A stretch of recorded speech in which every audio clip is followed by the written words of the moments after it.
So, hello people, this is your channel CATV and in this video we are going to do the questions of PSU, right? हम PSU के questions करेंगे और RTP नवंबर 21 तक के सारे questions को पढ़ेंगे।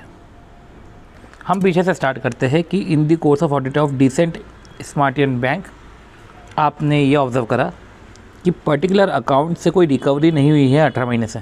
तो ये जो पर्टिकुलर क्वेश्चन है, ये पर्टिकुलर क्वेश्चन बैंक ऑडिट का क्वेश्चन है, ज़बरदस्ती PSU में एंटर्ड है, तो हम इसको नहीं करने वाले। चलो अगला स्टार्ट करते हैं। सी PSU ऑडिट में इंपॉर्टेंट क्या जाता है, वो 5 तरीके के audit FCCP financial audit, compliance, comprehensive, propriety and performance audit, ये 5 ऑडिट इंपॉर्टेंट हो जाते हैं और इस पर से ही क्वेश्चन आते हैं। तो हम देखते, देखो Sunshine Limited is a PSU engaged in production of electricity. अच्छा, इलेक्ट्रिसिटी बनाती है और PSU है, राइट? तो audit of PSU। It has commission a new project near Puducherry. एक नया प्रोजेक्ट लिया है near Puducherry with a new technology. Project has been delay in commencement, तो प्रोजेक्ट जो है डिले हो गया।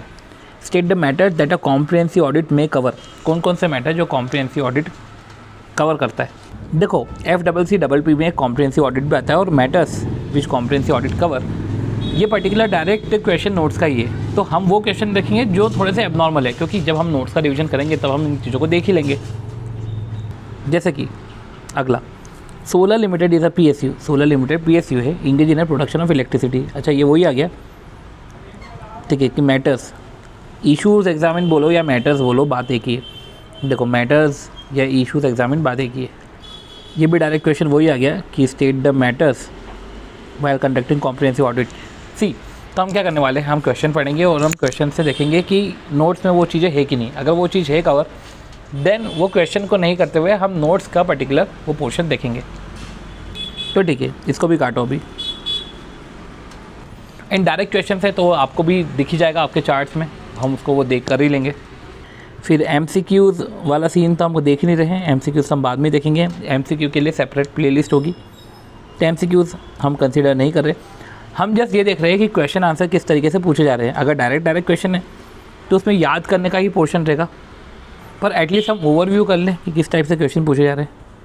जैसे कि अ परफॉर्मेंस ऑडिट, ये जो परफॉर्मेंस ऑडिट होता है is an objective and systematic examination. Okay, अब ये परफॉर्मेंस ऑडिट की बात कर रहे हैं कि परफॉर्मेंस ऑडिट जो होता है वो एक ऑब्जेक्टिव एंड सिस्टमेटिक एग्जामिनेशन होता है। परफॉर्मेंस ऑडिट एक ऑब्जेक्टिव एंड सिस्टमेटिक एग्जामिनेशन होता है। The performance audit is an objective and systematic examination of evidence for the purpose of providing independent assessment of performance। ठीक है, इंडिपेंडेंट असेसमेंट करना है performance का और वो फैसिलिटेट करता है डिसीजन मेकिंग में। कौन कौन से इश्यूज़ परफॉर्मेंस ऑडिट एड्रेस करता है? कि जो issues address by performance audit, एक तरीके से ये पूछ रहे हैं कि एलिमेंट्स ऑफ परफॉर्मेंस ऑडिट क्या है। ये पर्टिकुलर चीज़ जो है बाकायदा हम हमारे नोट्स में दे के रखा है। अगला क्वेश्चन अगर आप देखो तो a company wholly owned BT limited, a company wholly owned by central government. ये कंपनी जो होली ओन्ड सेंट्रल गवर्नमेंट करती है, उसका डाइवेस्टमेंट हो गया है, तो 40% शेयर पब्लिक के पास चलेगा, बट 60% अभी भी है, ये शेयर लिस्टेड है। अब वो बोल रहे हैं फिनेंस मैनेजर कि जो अब कंपनी है वो तो BSE के कंट्रोल्स में है, therefore audit requirement of limited company in private sector would be applicable. ऐसा नहीं होगा, प्राइवेट सेक्टर क्यों, अभी भी 60% गवर्नमेंट के हाथ में। तो गवर्नमेंट तो लिस्टिंग है, दैट डजंट मीन अभी भी गवर्नमेंट रिक्वायरमेंट एप्लीकेबल होगी और ऑडिटर क्या अपॉइंट करेगा। अब रही बात आती है ऑडिट ऑफ गवर्नमेंट कंपनीज़ की, तो वो हम कंपनी ऑडिट में पढ़ेंगे जब 139(5)(7) एंड 143(5) का जिक्र होगा। तो देखो ये डायरेक्ट प्रोविजन से रिलेटेड क्वेश्चन है, तो हम सिर्फ एक व्यू कर रहे हैं कि परफॉर्मेंस ऑडिट में किस तरीके से क्वेश्चन आते हैं। आप ये मत होप करना कि हम इधर पढ़ेंगे पूरा, हम इधर सिर्फ व्यू कर रहे हैं। व्यू करके अगर हमको दिख गया कि सबका सब नोट्स में से ही कवर है, तो फिर हम उसको फिर हम नोट्स को ही पढ़ेंगे। फिर प्रोप्राइटी ऑडिट के एरियाज़ पूछ लिए 143(1) में, ये भी हमको पता है। प्रोप्राइटी ऑडिट के प्रिंसिपल्स है, ये प्रिंसिपल्स भी पता है हमको, डायरेक्ट क्वेश्चन ही है। अभी आ गया ways to tackle hostile management. अभी जो ways to tackle hostile management है, ये पर्टिकुलर ऑपरेशनल ऑडिट का पार्ट है, ये PSU का पार्ट नहीं है।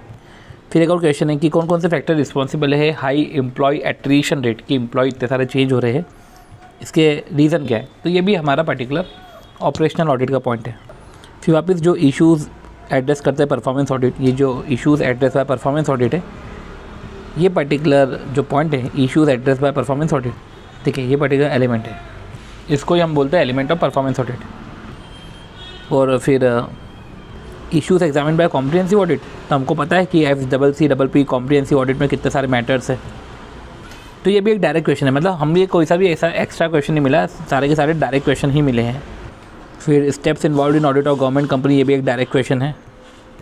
फिर एक पर्टिकुलर पोर्शन है क्वेश्चन में ये पूछे कि रोल ऑफ कैग क्या है इन फंक्शनिंग ऑफ फाइनेंशियल कमेटी, ये भी एक डायरेक्ट क्वेश्चन है जो इसमें नोट्स में कवर है, राइट। फिर वही परफॉर्मेंस ऑडिट के इश्यूज़ पूछ लिया, उसमें इकोनॉमी, इफिशिएंसी एंड इफेक्टिवनेस है। साथ ही साथ एरियाज़ जो कॉम्प्रिहेंसिव ऑडिट में कवर है, बहुत ही डायरेक्ट क्वेश्चन हैं। Factors to be consider while planning performance audit, अगर आप देखो तो ये पर्टिकुलर आपको मिल जाएगा इधर ही, वाइल प्लानिंग परफॉर्मेंस ऑडिट क्या क्या फैक्टर्स देखे जाते हैं। जैसे परफॉर्मेंस ऑडिट में कुछ नया नहीं है, सबके सब रिपीटेड ही क्वेश्चन है। ले देखे तो हमको करना क्या है कि हमको ये पर्टिकुलर परफॉर्मेंस ऑडिट में जो भी है टॉपिक्स, जैसे फैक्टर्स है, देन इश्यूज एड्रेस्ड है, देन गवर्नमेंट ऑडिट है जो हम कंपनी ऑडिट में देखेंगे, और फिर जैसे कि इसमें ये 5 तरीके की ऑडिट है, ये पर्टिकुलर चार्ट आ जाता है, देन रोल ऑफ कैग आ जाता है। तो यही सब चीज़ें हैं, इससे कुछ भी ज़्यादा नहीं है। तो हम नोट्स का रिवीजन करेंगे तो हमारे जो है क्वेश्चंस ऑटोमेटिकली ओवर हो जाएंगे। तो इस तरीके से परफॉर्मेंस ऑडिट का ओवरव्यू लिया है। तो उसमें जो एक्स्ट्रा क्वेश्चंस नहीं है, अगर एक्स्ट्रा क्वेश्चंस होते या कुछ ऐसे एबनॉर्मल अजीब से क्वेश्चंस होते जो हम इंटरनल ऑपरेशन मैनेजमेंट ऑडिट में देख रहे हैं, तो हम उसको बकायदे इधर कवर करते। कुछ ऐसे हमको क्वेश्चंस मिले नहीं तो हम डायरेक्ट नोट्स की तरफ ही फोकस करेंगे। ऐसे ही हम क्विकली NBFC के ऑडिट का भी देख लेते हैं कि कुछ एक्स्ट्रा नए क्वेश्चन हमको मिल रहे हैं क्या जो नोट्स से बाहर के, ताकि एटलीस्ट ये एश्योरिटी रहे कि कल को जब हम नोट्स पढ़े तो हमको ये समझ में आए कि सारा का सारा नोट्स में कवर्ड है। सबसे पहले तो MCQs दे के रखे हैं। अगला क्वेश्चन ऐसा है कि जो CA नाडार है इस conducting the statutory audit RHL का, जो एक NBFC है, ब्रांचेस वेरियस पार्ट में है, कंपनी का फोकस है हाउसिंग फाइनेंस के ऊपर, and has outstanding non convertible debenture, मतलब पैसा उसने ऐसे रेस करके रखे। Company reportedly missed interest payment, okay, because of इनएडिक्वेट liquidity उन्होंने ये इंटरेस्ट पेमेंट मिस कर दिया क्योंकि वो उनका लिक्विडिटी नहीं है। As a result downgrade by rating agencies, ये सब फेस कर लिया गया। Face a series of downgrade by rating agencies on its डेब्ट over the last 2 months। Rating was cut to D from A4 से D पे आ गया, implying that company was in default, company default में है और एक्सपेक्ट कर रहे हैं कि वापस से वो डिफ़ॉल्ट करेगी ये। अब देखो कुछ एक हट के क्वेश्चन है कि what aspect CA Nadar should look into in relation to the activity, कि क्या एस्पेक्ट CA नाडर को देखना चाहिए in relation to the activity of mobilisation of public deposit, particularly in downgrading of credit facility. अब क्रेडिट फैसिलिटी डाउनग्रेड हो गई है, ratings भी गिर गई है, क्या CA नाडर जो स्टैट्यूटरी ऑडिट कर रहा है, what aspect CA Nadar should look into. CA Nadar तो स्टैट्यूटरी ऑडिट कर रहा है, उसको तो सिर्फ रिपोर्टिंग से मतलब है, उसको कंपनी को सुधारने से मतलब नहीं है। What aspect CA Nadar should look into to the activity of mobilisation of public deposit. तो CA नाडर को ये देखना चाहिए in relation to activity of mobilisation of public deposit, कि वो जब पब्लिक डिपॉजिट का मोबिलाइजेशन कर रहे हैं, ठीक है, तो कंपनी ये सब चीज़ों का कंप्लायंस कर रही है कि नहीं कर रही, क्योंकि अगर नहीं कर रही तो फिर कंपनी पे रिपोर्टिंग होगी भयंकर वाली। तो CA नाडर कंपनी को रेडार पे रखेगी और देखेगी कि मोबिलाइजेशन ऑफ डिपॉजिट्स में ये सब चीज़ों का पालन हो रहा है कि नहीं हो रहा है। ये एक अच्छा क्वेश्चन है जिसके नोट्स या जिसका कंटेंट हमारे नोट्स में नहीं है, तो हम इसको नोट्स में इनकॉर्पोरेट करते हैं। सबसे पहला पॉइंट तो यही होता है कि जैसे कि क्रेडिट रेटिंग हमारी डाउनग्रेड हो गई है, मैं आपको ब्रीफ में बताता हूँ कि देखो अगर क्रेडिट रेटिंग डाउनग्रेड हो गई है तो डिपॉजिट का क्वांटम भी कम हो गया होगा, क्योंकि क्वांटम ऑफ डिपॉजिट वो लिंक रहता है क्रेडिट रेटिंग से। तो ऑडिटर को ये ध्यान देना चाहिए कि जो NBFC है उस पर्टिकुलर लिमिट से ज़्यादा का डिपॉजिट एक्सेप्ट नहीं करे। अब in the event of downgrade of credit rating, अब सिंस क्रेडिट रेटिंग हमारी कम हो गई है तो ऐसे केस में फ्रेश पब्लिक डिपॉजिट तो एक्सेप्ट करने से रही, तो फ्रेश डिपॉजिट आप एक्सेप्ट नहीं करोगे और एग्जिस्टिंग डिपॉजिट का आप रिन्यू नहीं करोगे। साथ ही साथ NBFC को पोजीशन भी रिपोर्ट करनी पड़ेगी 15 दिन के अंदर, और report the position within 15 working days to the concerned RO of RBI। तो उस रीजनल ऑफिस ऑफ RBI में आपको सबमिट करनी पड़ेगी रिपोर्ट जिस रीजनल ऑफिस में रजिस्टर्ड है। और रिन्यू तो आप नहीं कर सकते, पर हाँ अगर कंसेंट दे रहा है डिपॉजिटर तो आप कर सकते हो फिर। पर डिपॉजिट रिन्यू करने के बाद आपको ये भी देखना है कि डिपॉजिट की लिमिट ज़्यादा नहीं हो। तो मतलब कि क्रेडिट रेटिंग अगर डाउनग्रेड हो गई तो आपको ये सब चीज़ें देखनी पड़ जाती है। तो हमने क्या पढ़ा था कि सबसे पहले डिपॉजिट वो लिंक्ड होता है क्रेडिट रेटिंग एजेंसी से।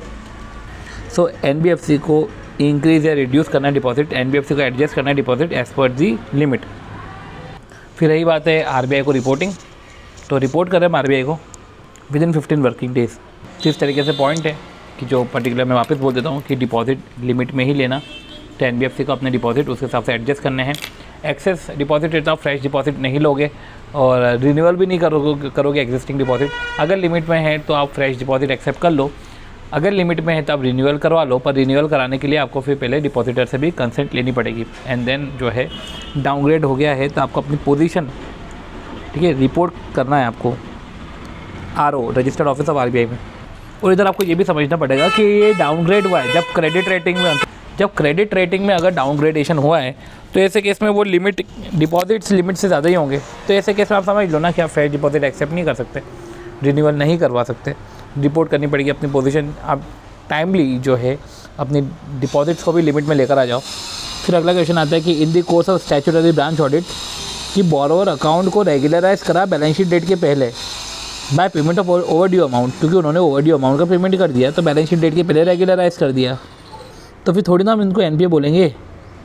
तो special focus of classification and advances and provision of NPA, तो सबसे पहले कि रेगुलराइज तो अकाउंट वो NPA नहीं होगा।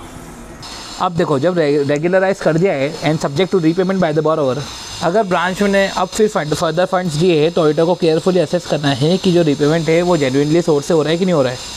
और अगर अकाउंट में इनहेरेंट वीकनेस है, वो वीकनेस इनहेरेंट है, तो ऐसे केस में वो अकाउंट डीम्ड NPA मान लिया जाता है अगर इनहेरेंट वीकनेस है तो ये होता है क्लासिफिकेशन ऑफ एडवांसेस कि अगर आप स्पेशल फोकस करो क्लासिफिकेशन एडवांसेस में तो ऐसे केस में ऑडिट प्रोसीजर ये होगी।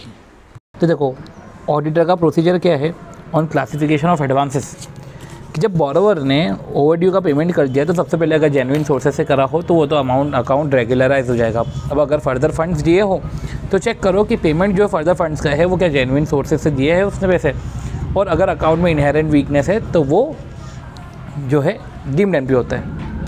फिर क्लासिफिकेशन एंड प्रोविजन की हम बात करते हैं सी, क्योंकि ऑडिटर का procedure with regard to special focus on classification and advances and provisioning of NPA। अब देखो audit procedure in respect of classification and provision में आपको बताता हूँ। See classification and provision bank कर रही है। जो क्लासिफिकेशन है पहले देखो कि क्या बैंक ने प्रॉपर क्लासिफिकेशन किया है, classification of advances as on balance sheet date. एक, क्या बैंक ने प्रॉपर सेग्रीगेशन ऑफ एडवांसेस किया है, सिक्योर्ड और अनसिक्योर्ड। चलो तो मैं पहले बोलता था कि बैंक ने क्या प्रॉपर सेग्रीगेशन ऑफ एडवांसेस किया है। दूसरा, क्या बैंक ने क्लासिफिकेशन ऑफ एडवांसेस किया है एज ऑन डेट। अब classification of advances as on date होता है, ठीक है, आपको उधर भी फोकस करना है कि क्या बैंक ने क्लासिफिकेशन ऑफ एडवांसेस किया है प्रॉपरली उन एडवांसेस का जहाँ पे थ्रेट ऑफ रिकवरी है। तो पहले तो एडवांसेस जहाँ पे थ्रेट ऑफ रिकवरी है क्या उनका प्रॉपर क्लासिफिकेशन किया है, क्या classification as on balance sheet date किया है। बैलेंस शीट डेट को बैलेंस शीट डेट पे प्रॉपर क्लासिफिकेशन के लिए हमें सबसे पहले NPA डेट का भी जानना जरूरी है। तो हमको ये भी चेक करना है कि क्या बैंक ने प्रॉपर NPA डेट कैलकुलेट करी है, क्योंकि NPA date balance sheet date के कंसेप्ट पे नहीं होता।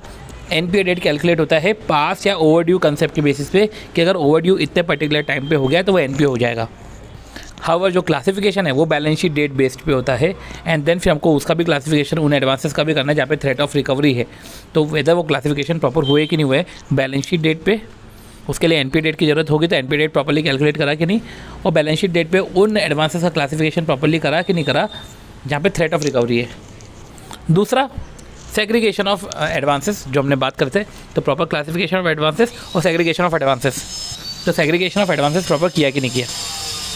ओके, फिर नेक्स्ट क्वेश्चन आता है कि Shripal wants to know the difference in the presentation requirement in the division 2 and division 3 of schedule 3 लो। तो हमने 11th पॉइंट में कवर किया है डिवीजन 2 एंड डिवीजन 3 में किस तरीके से रिपोर्टिंग की जाती है, ठीक है। तो ये नोट्स में क्वेश्चन है, फिर एक ये क्वेश्चन आ जाता है MCQs आ जाते हैं। अब ये बोल रहे हैं कि special points to be cover for audit of NBFC, हम NBFC का ऑडिट कर रहे हैं in case of investment companies. तो you are appointed as auditor, आपको ऑडिटर अपॉइंट किया है of NBFC in which an investment company registered, ठीक है। Auditor of NBFC which is an okay NBFC जो है इन्वेस्टमेंट कंपनी है एक जो RBI से रजिस्टर्ड है, तो ऑडिट ऑफ NBFC है तो स्पेशल पॉइंट दैट में भी कवर। ओके, तो ये सारे पॉइंट्स हमने जो है देख रखे पॉइंट हमारे पास है, तो ऐसा कोई ये नया क्वेश्चन नहीं है, राइट। फिर देखिए अभिमन्यु फाइनेंस इज़ NBFC जो एक्सेप्ट करता है डिपॉजिट्स, मतलब डिपॉजिट टेकिंग कंपनी है। नेट ऑन फंड 150 लाख है वो सर्टिफिकेट भी नहीं है आरबीआई से जो उसने, सो उसने फिर अप्लाई करा 30 मार्च को। तो कंपनी ने अपॉइंट किया काबरा को as statutory auditor for the year 1920, advise auditor with reference to audit procedure to be taken and reporting requirement. मतलब उसकी तो रिपोर्टिंग रिक्वायरमेंट है कारों में, तो उसमें उसको ऑडिट प्रोसीजर क्या लगाने पड़ेंगे, ये पर्टिकुलर पॉइंट था। तो ये भी डायरेक्ट क्वेश्चन है, दे के रखा है। अब mister G has been appointed as auditor of LMP limited NBFC registered with RBI। G is concern about whether the format of financial statement जो LMP ने प्रिपेयर करा है इस एज पर द नोटिफिकेशन। जो ऑडिटर है ना वो concern का, उसका कंसर्न ये है कि format as per the notification है, तो उसने नोटिफिकेशन में डिवीजन 3 बता के रखा है और मिस्टर जी को डिफरेंस जानना है। तो ठीक है, डिफरेंस का पर्टिकुलर पॉइंट हमारे नोट्स में है। ओके, फिर आप ऑडिट कर रहे हो इन्वेस्टमेंट एंड क्रेडिट कंपनी का, वही ऑडिट ऑफ इन्वेस्टमेंट कंपनी, आपको क्या क्या चीज़ों का ध्यान रखना है, तो वो पॉइंट भी हमने देखा है। तो देखो पॉइंट्स रिलेटिंग टू इन्वेस्टमेंट है, ये अच्छा है। देखो पॉइंट्स रिलेटिंग टू इन्वेस्टमेंट इतने सारे, पॉइंट्स रिलेटिंग टू क्रेडिट ऐसे है, तो इस तरीके से बाइफरकेटेड है ये पर्टिकुलर क्वेश्चन, तो अच्छा बड़ा आंसर है इसका। फिर कृष्णा प्राइवेट लिमिटेड बिजनेस है, बिजनेस में है of selling computer parts. Company is fulfilling principal criteria कि जो फाइनेंशियल एसेट है वो मोर देन है और फाइनेंशियल इनकम भी मोर देन है। तो ऐसे केस में कृष्णा को सर्टिफिकेट तो लेना चाहिए। फिर लिखा हुआ है कि चलो ठीक है, प्राइमरीली तो सेलिंग में है और फिर कंपनी फुलफिल कर रहा है principal business criteria. What shall be the obligation of statutory auditor. तो ऐसे केस में स्टैट्यूटरी ऑडिटर का ऑब्लिगेशन क्या है? ओके, तो ऐसे केस में उसकी ऑब्लिगेशन ये है कि आपको एक्सेप्शन रिपोर्ट देनी पड़ेगी। फिर इधर ऐसा लिखा हुआ है कि statement regarding any of the items जो पैरा 3 में है, अगर पैरा 3 के आइटम्स आपके जो है अनफेवरेबल या क्वालिफाइड निकलते हैं, तो एक तो पैरा 3 के आइटम्स है जो अनफेवरेबल और क्वालिफाइड है, क्या तो दूसरा कि नॉन कंप्लायंस है। अगला क्वेश्चन है कि Karma private limited is a non deposit taking non systemically important, अच्छा okay, non NDNSI, okay, non deposit non systemically important, RBI से रजिस्टर्ड है। Statutory auditor of the company is required to give a report to board, उन्हें board को report देनी है, board of director को report देनी है। तो कंटेंट ऑफ ऑडिट रिपोर्ट में क्या होगा? तो separate report board of director को देनी है, तो उस रिपोर्ट में क्या होगा? तो ये पर्टिकुलर जो भी मैटर्स टू बी रिपोर्टेड है, ये मैटर्स टू बी रिपोर्टेड में सब आ जाएगा ये पर्टिकुलर नोट्स में। तो ठीक है, ये नोट्स में गिवन है, नया क्वेश्चन नहीं है। और ठीक है, तो सबमिट एक्सेप्शन रिपोर्ट, इसका एक बार देख लेते हैं, इसकी क्वेश्चन एक बार देख लेते हैं कि कामनाइन company LLP firm of chartered accountant appoint हुआ है auditor of NBFC। The audit work has been completed, audit work पूरा हो गया और audit team which was involve in the field work. ठीक है, तो audit team observation during the course of audit of the NBFC and have also limited understanding about the exception which are required to be reported in audit report. ठीक है, वो auditor जैसे appoint हुआ है और ऑडिट वर्क भी complete है। Audit team which was involve in the field work, उसको कुछ ऑब्जर्वेशन दिखे during the course of audit of this NBFC, but उसको लिमिटेड अंडरस्टैंडिंग है about the exception which are required to be reported, कि कौन कौन से एक्सेप्शन रिपोर्ट करने रहते हैं। They would like to understand in detail regarding obligation, they would like to understand in detail में अंडरस्टैंड करना है regarding the obligation on part of auditor, कि ऑडिटर के पार्ट में ऑब्लिगेशन क्या है इन respect of exceptions in his report, so that they can conclude the work. तो ये एक्सेप्शन रिपोर्ट टू RBI, इसमें सब कुछ कवर है। तो ऐसा कुछ नया पॉइंट नहीं है, बट हाँ सब कुछ कवर है उसमें। अब एक अच्छा बड़ा क्वेश्चन आता है, वो हम देखते हैं। You are appointed as auditor, आप NBFC के ऑडिटर हो, registered with RBI and which is accepting, चलो एक्सेप्ट भी कर रहे हैं deposit. You are considering your reporting requirement in addition to report, मतलब कि 143 के अलावा रिपोर्टिंग रिक्वायरमेंट क्या है? Please explain point what points are required to be reported in respect of separate report to be given by you। तो एक जो report आप दोगे उसके अंदर क्या क्या चीज़ें होनी चाहिए। तो in addition to report made under 143, ये भी इसको भी रिपोर्ट करना है।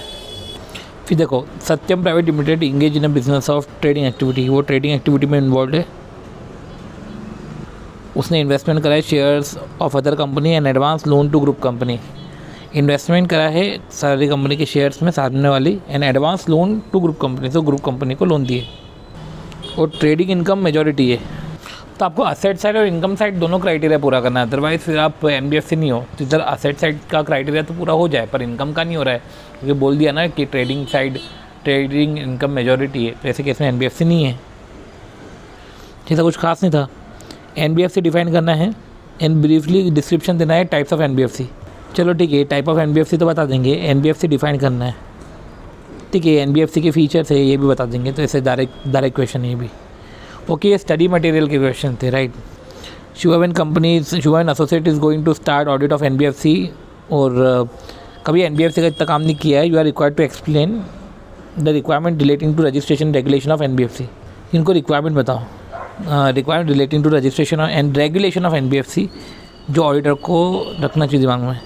तो ठीक है, ये पर्टिकुलर NBFC के फीचर्स है, ये फीचर्स है ये ध्यान देने के, जिसमें रिलेटिंग टू रजिस्ट्रेशन ना, रिक्वायरमेंट रिलेटिंग टू रजिस्ट्रेशन भी है, और रेगुलेशन ऑफ NBFC जो ऑडिटर को ध्यान में रखना है। तो ये सब चीज़ें हैं जो ऑडिटर को ध्यान में रखने की। फिर one second, mister G appointed as auditor of LMP NBFC जो रजिस्टर्ड है RBI के साथ। G is concern about whether the format of financial statement जो प्रिपेयर्ड बाय LMP, क्या वो रिक्वायरमेंट के हिसाब से है। To note the difference between, उसको डिफरेंस बिटवीन पता करना है डिवीजन 2 एंड डिवीजन 3 के बारे में। तो ठीक है, ये सब तो लिखा हुआ है। फिर ऑडिट है इन्वेस्टमेंट एंड क्रेडिट कंपनी का, ये भी क्वेश्चन है, डायरेक्ट ही क्वेश्चन है। फ्रॉड रिपोर्टिंग बाय NBFC, ये भी डायरेक्ट क्वेश्चन है, दिया हुआ है नोट्स में। फिर इनकेस कंपनी जो carrying on the business of NBFC, auditor need to report under CARO, ठीक है, कि वेदर रजिस्ट्रेशन ऑप्टेन करा कि नहीं करा, अगर रजिस्ट्रेशन की नीड है कि नहीं, अगर है तो ऑप्टेन करा कि नहीं करा। तो आपको पर्टिकुलर ऑडिट प्रोसीजर देखनी पड़ेगी, मतलब कारों की रिपोर्टिंग के हिसाब से आपको ऑडिट प्रोसीजर बताना है, डायरेक्ट क्वेश्चन है। फिर उसके बाद ठीक है, इन्होंने MCQs बता के रखे। MCQs को तो हम अलग से प्लेलिस्ट पे कवर करेंगे, बट हाँ ये सब डायरेक्ट क्वेश्चन है और ये हमने देखे, उसमें से कुछ क्वेश्चन इंपॉर्टेंट थे, वो इंपॉर्टेंट क्वेश्चन हमने जो है इनकॉर्पोरेट भी कर लिए। तो इस तरीके से हमने जो है ये पर्टिकुलर चैप्टर देखे, एक बार ओवरव्यू करा कि कौन से एक्स्ट्रा क्वेश्चन हैं, एंड अब हम जो है risk assessment, internal control and audit report के बारे में देखेंगे।